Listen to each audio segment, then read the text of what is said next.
হৈ প্ৰথম ইণ্টাৰভিউত কি কৈছিলে যে ৰাইজে তেখেতক কণী বিক্ৰী কৰি জনগণে তেখেতক কণী বিক্ৰী কৰি নিজৰ হাচতীয়া ধন দি পেলাই চান্দা উঠাই পেলাই তেখেতক বিধায়ক জিকিছে। আজি যদি মই তেখেতক প্ৰশ্ন কৰোঁ যে যিজন ব্যক্তিক চান্দা উঠাই পেলাই সেই চেঙা সমষ্টিৰ সন্মানীয় ৰাইজে বিধায়ক নিৰ্বাচিত কৰিছিলে সেই ব্যক্তিজনে আজিৰ তাৰিখত চেঙা সমষ্টিৰ ৰাইজৰ কাৰণে কি কৰিছে, অসমৰ সংখ্যালঘু ৰাইজৰ কাৰণে কি কৰিলে, অসমৰ মিয়া মুছলমানৰ মানুহৰ কাৰণে কি কৰিলে। মাত্ৰ চৰকাৰৰ লগত মিলি মুখ্যমন্ত্ৰীৰ লগত মিলি পীযুষ হাজৰিকা ডাঙৰীয়াৰ লগত মিলি কোনোবা উচ্ছেদিত ঠাইত গৈ পেলাই অলপমান আস্ফালন কৰিলে অসমৰ সংখ্যালঘু ৰাইজৰ হৈ কাম কৰাটো নুবুজায়। তেওঁ কি কৰিছে জানে, বিধায়ক হোৱাৰ 6 মাহ পিছত গুৱাহাটীত কোটি টকীয়া মাটি কিনিছে।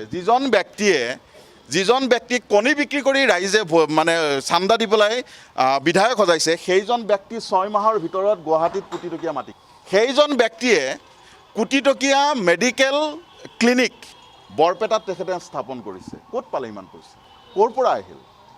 খবৰ লওক, হাইলাকান্দিৰ বিধায়কক খবৰ লওক।